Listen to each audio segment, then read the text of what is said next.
اعوذ باللہ من الشیطان الرجیم بسم اللہ الرحمن الرحیم رب اشرح لی صدری ویسر لی امری واحلل عقدۃ من لسانی یفقہوا قولی۔ ریاض الصالحین دوسرا حصہ، کتاب العلم۔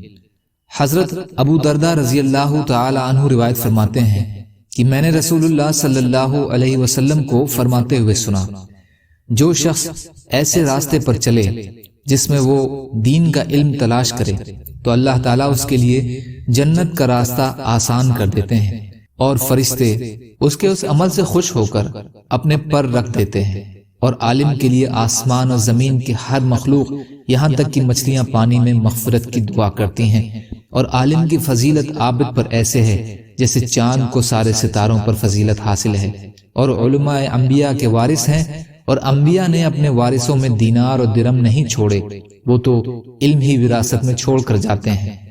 تو جس نے وہ علم حاصل کیا اس نے شرف و فضل کا ایک بڑا حصہ حاصل کر لیا۔ ابو داؤد، ترمذی۔ فائدہ، اس میں بھی پچھلی حدیث کی طرح علم دین حاصل کرنے کی فضیلت اور علماء کے شرف اور عزت کا بیان ہے۔ فرشتوں کے پر رکھ دینے کا مطلب ہے کہ وہ اپنے پروں کو بند کر کے بیٹھ جاتے ہیں، جیسے علم اور ذکر کی دوسری محفلوں میں وہ گھیر لیتے ہیں۔ حضرت ابن مسعود رضی اللہ تعالی عنہ بیان فرماتے ہیں کہ میں نے رسول اللہ صلی اللہ علیہ وسلم کو فرماتے ہوئے سنا، اللہ تعالیٰ اس شخص کو تر و تازہ رکھے جو ہم سے کوئی بات سنے پھر اسے اسی طرح دوسروں تک پہنچا دے جس طرح اس نے سنا، اس لیے کہ بہت سے ایسے لوگ جن کو بات پہنچائی جائے سننے والے سے زیادہ یاد رکھنے والے ہوتے ہیں۔ ترمذی، حسن صحیح۔ فائدہ، اس میں جہاں علم کی فضیلت کا بیان ہے وہاں دعوت اور تبلیغ کی ترغیب بھی ہے۔ حضرت ابو ہریرہ رضی اللہ تعالی عنہ روایت فرماتے ہیں کہ رسول اللہ صلی اللہ علیہ وسلم نے فرمایا، جس سے علم دین کی بات پوچھی جائے پھر وہ اسے چھپائے تو قیامت والے دن اس کو آگ کی لگام دی جائے گی۔ ابو داؤد، ترمذی۔ یہ حدیث حسن ہے۔ فائدہ، اس سے معلوم ہوا کہ سائل کو دین کا صحیح بات نہ بتلانا سخت گناہ ہے جس پر جہنم کی سخت پکڑ ہے۔ انہی راوی سے روایت ہے کہ رسول اللہ صلی اللہ علیہ وسلم نے فرمایا کہ جو شخص وہ علم جس سے اللہ کی رضامندی طلب کی جاتی ہے اس لیے حاصل کرے تاکہ اس کے ذریعے سے دنیا کا ساز و سامان حاصل کیا جائے تو وہ قیامت کے دن جنت کی خوشبو بھی نہیں پائے گا۔ ابو داؤد نے صحیح سند سے روایت کیا ہے۔ فائدہ، اس میں اس بات کی ترغیب ہے کہ علم دین صرف اللہ کی رضا کے لیے حاصل کیا جائے۔ اگر دنیا حاصل کرنے کا مقصد ہوگا تو وہ بڑا جرم ہے کہ دین کا عالم جنت کی خوشبو تک سے محروم رہے گا۔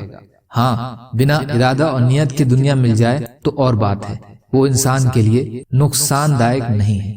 حضرت عبداللہ بن عمرو بن عاص رضی اللہ تعالی عنہ روایت فرماتے ہیں کہ رسول اللہ صلی اللہ علیہ وسلم کو فرماتے ہوئے سنا کہ اللہ تعالیٰ علم اس طرح نہیں اٹھائے گا کہ اسے لوگوں کے سینوں سے کھینچ لے، لیکن وہ علم کو علماء کی وفات کے ذریعے سے اٹھائے گا، یہاں تک کہ جب وہ کسی عالم کو باقی نہیں رکھے گا تو لوگ جاہلوں کو سردار بنا لیں گے، تو ان سے سوال کیا جائے گا، وہ بنا علم کے فتویٰ دیں گے اور یوں خود بھی گمراہ ہوں گے اور دوسروں کو بھی گمراہ کریں گے۔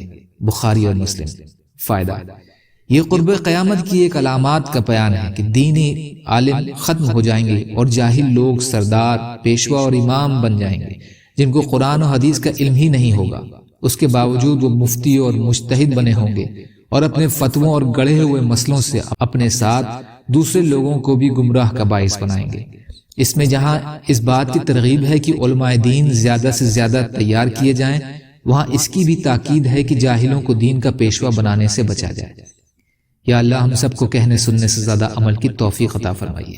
یا اللہ مظلوموں کی مدد فرمائیے، ہم سب کو اپنی استطاعت کے بقدر اپنا حق ادا کرنے والا بنائیے، تمام ظاہری باطنی فتنوں سے ہماری حفاظت فرمائیے، سچی توبہ کی توفیق عطا فرما دیجیے۔ سبحان اللہ و بحمدہ، سبحانک اللہم و بحمدک، اشہد ان لا الہ الا انت، استغفرک و اتوب الیک، برحمتک یا ارحم الراحمین۔